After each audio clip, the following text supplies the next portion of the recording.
All right, jelly bean, jelly bean, jelly bean. Yep. Tootsie Roll. I just ate a lot. I as in Mermaider, as in Justin, just ate a lot. Of jelly beans and Tootsie Rolls. My teeth hurt. My stomach hurts. And I have to poop a lot. Yes. It's us again, guys. Oh, wait, they were listening? Yeah. Oh, shit.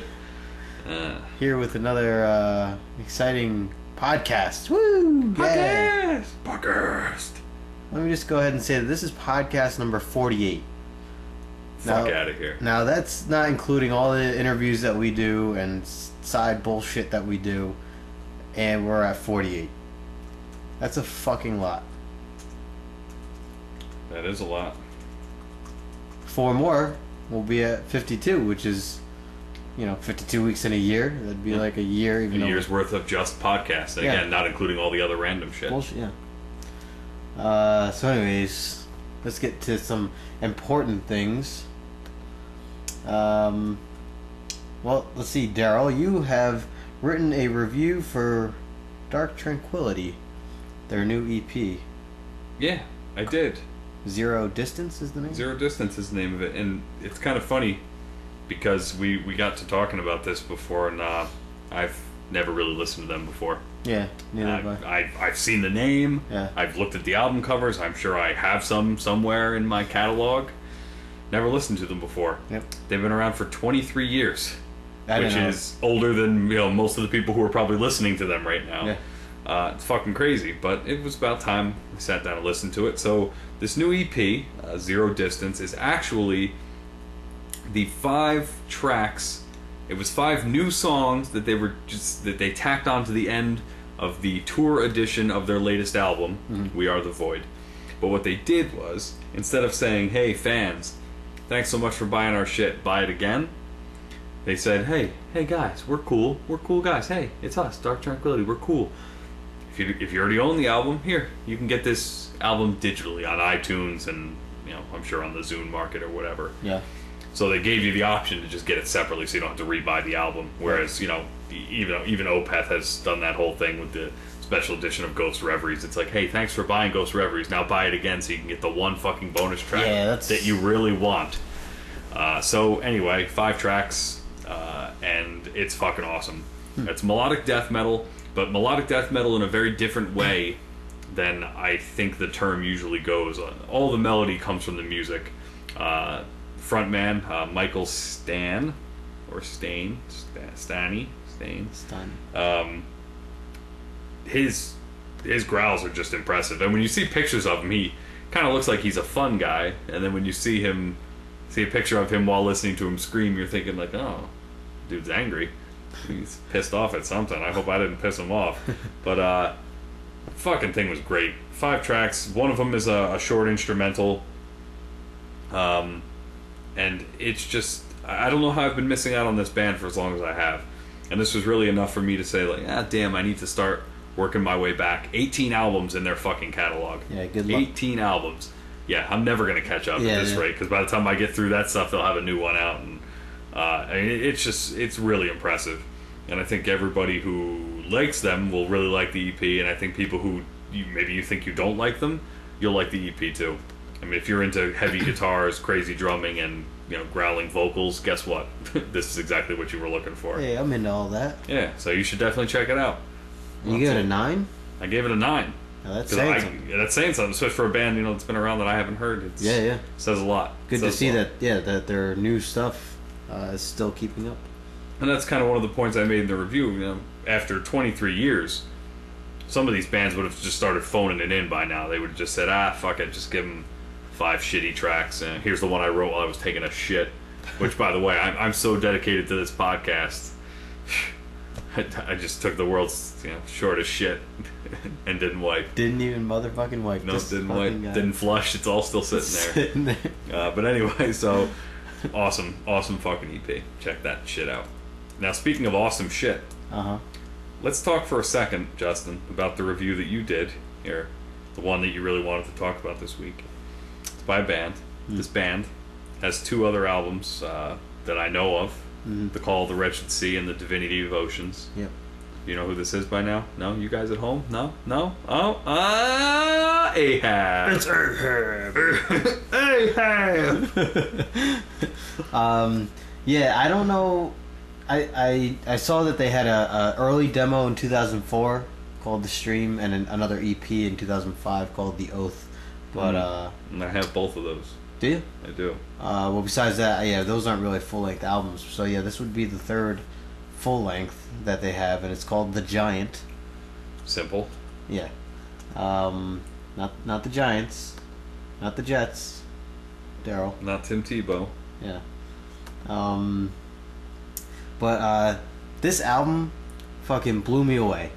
Like, I have to say that after listening to their previous albums, I mean, I love their previous albums, but this is like so much bigger than what they've ever done. The vocals in their new album change so much throughout the album. Like, they still give you the solid growling that will make you shit your pants the way you just did before we started recording this podcast. And at the same time, they have clean singing. They have like My Dying Bride's type of depressive sobbing, I guess you can call it. I mean, it's really like emotional shit. Yeah, it's really emotional.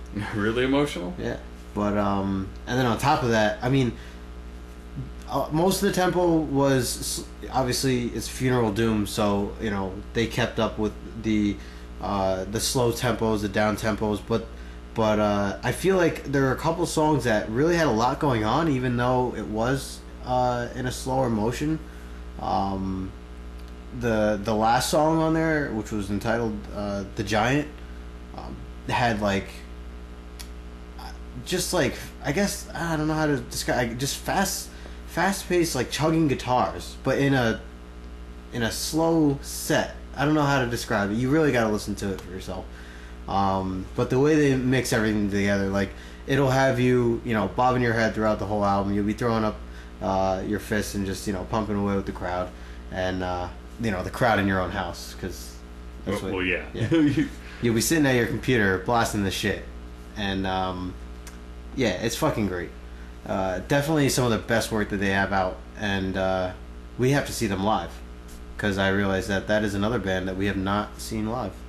I don't know, have they done an American tour? I don't really remember them being around, to be honest. Yeah, you know what? To be honest, I don't really know either. I can't really think of. Yeah. But well, where are they from? They're from Germany, right? No, I mean I don't think they've come out this way. They are from Germany. I mean, I'd really love to see them live, but I know they're doing a big European tour in support of the album, but yeah. I don't think anything in the U.S. is planned, but I'd love to see them. Yeah. That would be a show I wouldn't want to miss. Yeah. But, I mean, that kind of gets me thinking. They play something that I think we can safely call nautical doom metal. Mm-hmm. Having to do with the ocean and all. Mm-hmm. Who else does that? Mastodon, kind of, in that one album a couple years ago. Mastodon. Are we doing this again, or are you going to start mentioning Mastodon every week? Sorry, it's just the first thing that came to mind. You got to, catch up for lost time, so you're just going to say it a couple times in a row. Mastodon. Oh, shit. Man. But, I'd love to get an interview with Mastodon, just so you can just assault them all. Like, hey, guys, Mastodon. Mastodon. Yes, that's our name. Do you have any questions for us? Mastodon. Okay, this interview's over. Oh man. But yeah, I mean Leviathan. Yeah, but I guess that's to a degree. No, what? To a degree. This guy. Which guy? Well, I mean, yeah. There's more. What's their names? Hailstorm. Hailstorm. But they're not doom. They're pirate metal. Yeah, but I'm saying they have to do with with the sea. Yeah. Then you got Swashbuckle and Swashbuckle. Yeah, Swashbuckle. There's actually a band that I was just checking out called The Privateer, which is also pirate metal. But I guess that's another story altogether. Yeah, I've never heard of them. So a couple little shits that we wanted to kind of mention on the side. We're talking about shits a lot today. Yeah, it's just the way things go. That's the topic. Let's catch up. We had talked about this a couple weeks ago. Let's catch up on the soap opera that is Black Sabbath these days. Okay. So Black Sabbath, as you know, is reuniting for a tour and a couple shows, an album, all this other shit, but decided that Bill Ward, drummer extraordinaire, would not be a part of it. And there's this whole battle back and forth, of course, of whose fault that is and everything. Right. Contractual, seemingly, he wanted a bigger paycheck than they were willing to give him, blah, blah, blah, blah, blah. It's all about the money. It's all about the money. But now, of course, the band issue a statement on their site. Let me read you the statement, because some people started noticing that any photos that involved Bill Ward were removed from BlackSabbath.com. Mm-hmm. So, the statement from Black Sabbath, it says, at the request of Bill Ward through his attorney, so as not to give the public the wrong impression about his involvement in the current Black Sabbath lineup, we have temporarily removed Bill Ward's images from the main pages of BlackSabbath.com official website. In accordance with Bill Ward's attorney's request, we are doing so for the duration of the forthcoming shows. This just seems to be getting really fucking pissy, really fucking fast. Yeah. So they just played a huge show in Birmingham, their hometown in England. Huge show. It's like one of the big first reunion shows and everything. Right. After 24 hours after the show, Bill Ward posted this on his site. Basically, he says he would have played the show for free, that they didn't want him there, and they haven't been talking to him, with the exception of a letter he got on his birthday from Tony Iommi, and basically they are just ignoring him at this point. So, hope they had a good show, but thanks for nothing, asshole. Kind of getting shitty here, Kind of getting shitty. I mean, obviously it's a money deal, seemingly, on both ends, but whatever. Is he, he's not related to that bitch Ainsworth, is he? You know what? I can't say for sure whether he is or not. Well, until we find out, that'll determine how I feel about him. Yeah, I can definitely see that, affecting your view. If he's a little crybaby bitch, or if he's just a cool bitch. Okay. He's a bitch. A cool bitch. But, it's kind of funny, all these musicians, they post on their sites all the time, which is cool and all. But, what pisses me off about that? What's that? We've been working hard lately, trying to get all these interviews together. Right. And, some of these bands have been awesome in doing these interviews. When this podcast goes up, you'll have already heard the interview from Winter's Verge. Next week, we got The Massacre Cave. Yep. We got interviews out to some great bands. I'm not going to name names. You know why I'm not going to name names? Because some of them don't bother to send it back. Yeah. And it's kind of shitty. Not saying that these bands coming up won't, but yes, I understand what you're... because it's happened. It's happened. All the way back at the beginning, it happened. Our first interview never happened. Yep. With Tercival? Tercival, yep. We were big supporters of them. That was one of our biggest reviews at the start of the site. Yeah. And they just blew us off. Yeah. And like I get, we're a small operation. We're 2 dudes, 2 cats, and an oven.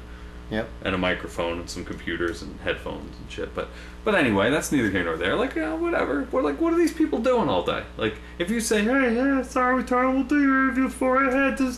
We'll get back to you in a couple days. Like, what are you doing all day? What are you feeding your dog? What are you gonna do, your taxes over and over again? Could be. What the fuck? Just kind of shitty. I know a guy that had to do both at once. Feed his dog and do taxes while doing an interview? I don't want to get into it. It's really not a joking matter. Nothing funny about that. But, that said, we're very excited about these next wave of interviews, because I think we're getting better at doing interviews, and the bands that we're dealing with seem really into the idea of doing them. Yes. So that's always a plus. So, as long as they don't back out at the last minute or just blow us off for 6 months, I think we'll be feeling pretty good about things. Yeah. Taking it easy. Taking it easy. We're going on a friender bender. Oh, jeez, I hope we don't get sued for that. Yeah, you better watch what you're saying and how you're saying it. So, anyway, one last thing before we, kick off here for the night. I assume most of you guys, with the exception of probably Rachel. I mean, Rachel's a nice guy and all, but still. Yeah, he's... probably all been watching the new season of Metalocalypse, I would hope. Yeah. Shit's been crazy so far. It has. I don't want to give any spoilers here in case you're behind on episodes, but well, what I like is that there are certain episodes that are hilarious as usual, but then they also have, like, as you've seen, this is like darker side, more serious side to the storyline. Yep. So they're kind of giving you a little bit of both on every other episode. You know? I am curious. I know, Brendan Small had said in an interview a while ago that he knew that Metalocalypse obviously wasn't going to last forever. I'm curious if this is it, if this is the last season, because that makes sense with the way the story's going. Right. It makes sense that they could bring it to an end this year. I don't want to get too much deeper into that because I don't want to ruin anything for anybody. But that makes me sad thinking about that being over. But at the same token, it would be good for it to be over so it doesn't get stupid and stale. Yeah, but like, can we still have Death albums? Yes, I think we should. Yeah, I think we should and could. I think he should just continue that project. I agree. Regardless. He could probably keep making Death albums. It'd be pretty awesome. Yeah. But I think what makes the Death album so good is the fact that you see the songs, those little clips on the show. Yeah, that they play it, yeah. And you realize how fucking hilarious it is. Yeah. You can remember back to, like, each episode that they played those in, some of them, the Mermaider one. Yeah. But at least we know we're going to get one more. Yeah. So, anyway, I guess that's about all we got for this week. Short little burst here. Yeah. Not a lot to talk about, but we'll get back to you next week with some more shit, rambling about crap and poop and feces. And hey, you know how we were talking about the sea? The sea, yeah. How oceans and, the metal bands. And... Yeah, metal oceans, yeah. Yep. Blood Ocean, yeah. Yeah. I Know Who You Are. This was the name of one of our original podcasts, Hey, do you know that? Do you remember that? The podcast? Yeah. It was called I Know Who You Are. You better watch how you say that. We might get sued for that too. That was actually episode 3. It was called I Know Who You Are. Great. Now they know where to find it, and now they're definitely going to sue us. Yep. All right. Anyway, I remember. Yeah, Metal Ocean, Blood Ocean. About the sea. About the sea. I got a joke for you, Darrell. You got a joke for me? Yep. Go ahead. Tell me a joke. And it involves mermaids. Okay. Now tell me a joke. Like Mermaider? Okay. Tell me a joke, bro. Why did the mermaid wear seashells? Oh, God. Justin, I'm not sure. Why did the mermaid wear seashells? Because the bee shells were too small. Get it? Because the dog and the taxes? Oh! There's nothing funny about that.